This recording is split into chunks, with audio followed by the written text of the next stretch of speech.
Hola familia, vamos a ver bien rapidito varias noticias esenciales del día de hoy. Sobre todo, vamos a hablar de lo que sucedió con el PPI, el segundo aspecto más importante de inflación, no la inflación de consumidor, sino la inflación de productor o a gran escala, y lo que sucedió con el reporte de administradores de fondos de inversión, casi $1 trillón en fondos de inversión, la expectativa que tienen para la economía para el 2023.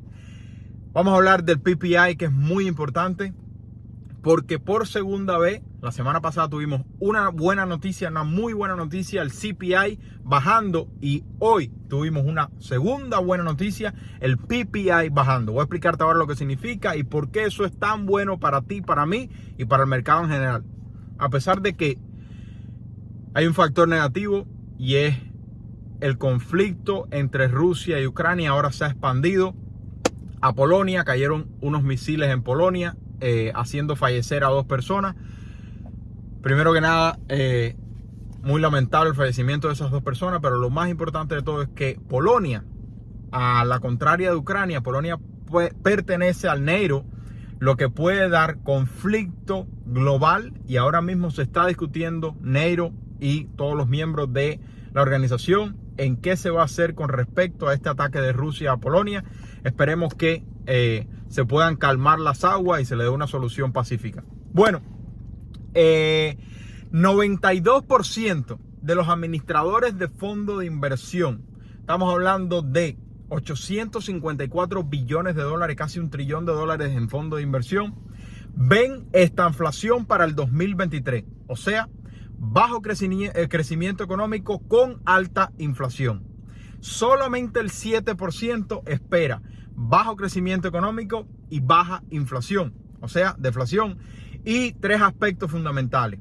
32% de ellos ven inflación como el peor enemigo de la economía en el momento actual, algo que tú y yo estamos discutiendo todos los días. Yo les he dicho muchas veces que la inflación es lo más importante de todo, y vamos a verlo al final del video porque hoy de nuevo buenas noticias por parte del reporte del PPI. Aspecto número 2, 18% de ellos tienen temor al empeoramiento geopolítico, sobre todo con lo que sucedió en el día de hoy. Bancos centrales con política económica agresiva, prácticamente lo que está sucediendo en el mundo entero, pero sobre todo en los Estados Unidos, que está dañando los sistemas monetarios del planeta. Y en ese segundo aspecto, profunda recesión global, no solamente en los Estados Unidos, dado que el sistema económico cada vez se globaliza más y más y más. Y como tercer aspecto, el 1% de estos fondos de inversión ven deflación para el 2023, solamente el 1%. El resto, la mayoría, ve esta inflación, o sea, bajo crecimiento económico con alta inflación.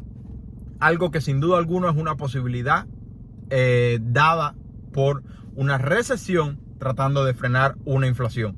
Que si no se frena la inflación y tenemos una recesión, o sea, bajo crecimiento económico, recuerda que la recesión es el Producto Interno Bruto del país cayendo 2 cuartos de año consecutivos, con otros factores. Eso pasó en el primer y segundo cuarto de año del 2022, pero el NBER, que es el organismo que dice si estamos en recesión o no, dijo que no, que se habían creado 3 millones de empleos y por lo tanto no estábamos en recesión, a pesar de que el Producto Interno Bruto había sido negativo por 2 cuartos de año. El tercer cuarto de año aumentó, haciendo que quizá en el 2022 terminemos positivo en el crecimiento económico. Pero ahora vamos a el reporte más importante de todo el día y uno de los más importantes de la semana. El reporte de PPI, Producer Price Index. La semana pasada se reportó el CPI, Consumer Price Index, o el índice de precios al consumidor, que vino por debajo de lo esperado, marcando que probablemente la inflación está en descenso. Sin embargo, yo muchas veces les he dicho a ustedes que de una manera muy básica, muy genérica, muy ignorante, esta es mi forma de verlo. Siempre y cuando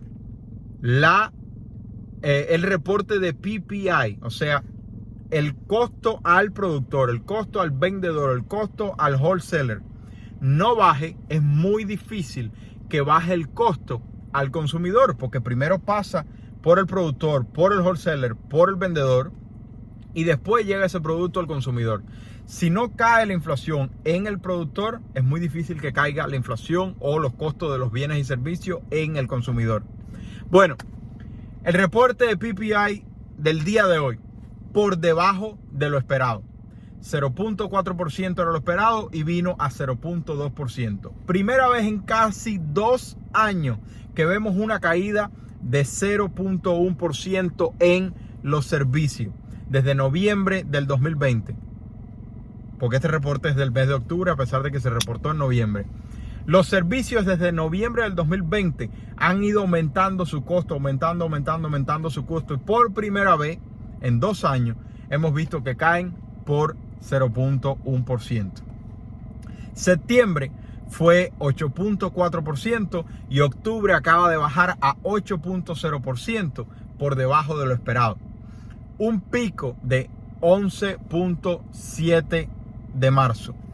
El PPI nuclear, y este es el más importante de todo. El PPI nuclear, recuerda que el PPI nuclear, cuando se dice nuclear, es simplemente se dice core, es simplemente una manera de mirar la Reserva Federal y el Buró de Estadística de Empleo.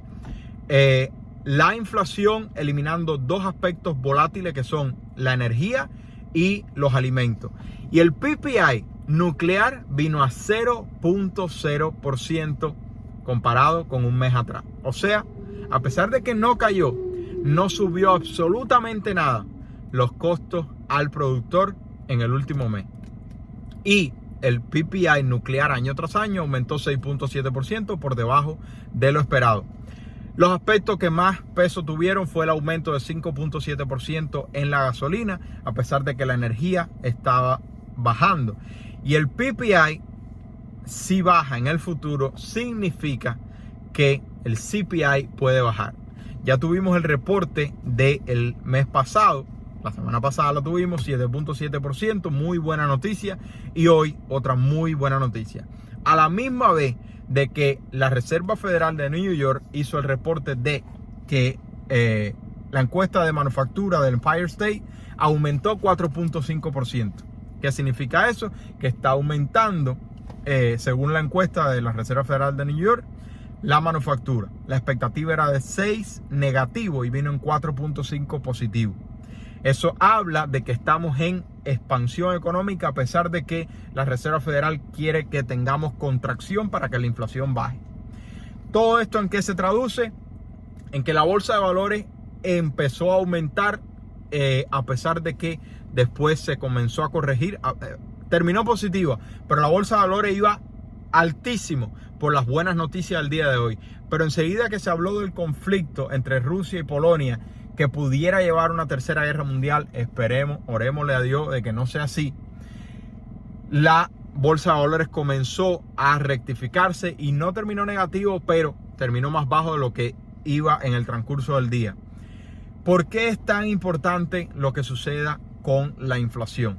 La inflación es el aspecto más importante que tenemos en la economía en este momento, porque dependiendo de lo que suceda con la inflación, va a ser lo que haga la Reserva Federal, y dependiendo de lo que suceda con la Reserva Federal, se va a comportar la bolsa de valores, las criptomonedas que están en un declive total con todo el fraude que se ha cometido, y las tasas del tesoro que afectan la tasa hipotecaria bajando en el día de hoy a 6.61% después de haber tenido más de 7% en todo el mes de octubre. La pregunta es, las aplicaciones hipotecarias esta semana, cuando el MBA la publique, ¿vendrán más altas esta semana que la semana pasada porque cayeron más de medio punto la tasa hipotecaria? Déjame saber tu opinión. Todo esto es importante, estar al día, entender qué está sucediendo, saber por dónde me puedo ir mejor, pero nada de esto es real, porque nada de esto nadie sabe qué va a suceder. Todo lo que hay son expectativas. Y por eso es que yo trato de explicarle la importancia de tener un buen plan financiero y además de eso, invertir todo el tiempo de la manera correcta. Pero si no sabes por dónde empezar, tranquilo. Te tengo 6 pasos que yo espero que te sirvan. Lo único que yo te pido es que me regales un like si te gustó el video de hoy. Buenas noticias a nivel general con la inflación. Esperemos que el tema de la guerra se solucione, que no lleve a a ninguna catástrofe mayor. Pero estos son los 6 pasos y yo espero que te ayuden. Con tu pasión, con tu talento, crea contenido en las redes sociales que ayuden a personas con las cuales tú te puedas relacionar en cuanto a tu pasión o tu talento. Número 2, ahorra $1000 lo más rápido posible. Número 3, paga todos tus deudas con el método de bola de nieve. Número 4, ahorra de 3 a 6 meses de fondo de emergencia. Número 5, abre tu cuenta de retiro Roth IRA. Y número 6, la más importante de todas, no compres la casa de tu sueño como primera propiedad, y menos en este momento compra una propiedad que genere ingresos mejor. Que eso va a ayudarte a reducir los gastos de vivienda para que puedas ahorrar más, invertir más y prepararte más para ese momento tan grave que tantos años llevamos esperando, para que los precios de las propiedades valgan $20 y volvamos a poder a comprarlo. Pero mientras tanto, mientras que eso sucede, no te dejes engañar más por esas personas que lo único que quieren hacer es venderte anuncios con sus artículos o con sus videos. Y llevas años en este país sin comprar una casa o comprar suficientes casas, porque lo único que te dicen es mira el precio, mira el precio, mira el precio. El precio es importante, pero lo número 1 es el pago mensual contra la rentabilidad. Se le quiere, familia, buenas noticias en cuanto a la inflación. CPI bajó, PPI bajó. Esperemos que continúe de esta manera, porque eso nos beneficiaría absolutamente todo. Y sobre todo a los que invertimos en la bolsa, a los que compramos propiedades, porque el pago mensual baja y la rentabilidad es mejor. Se le quiere. Bye bye.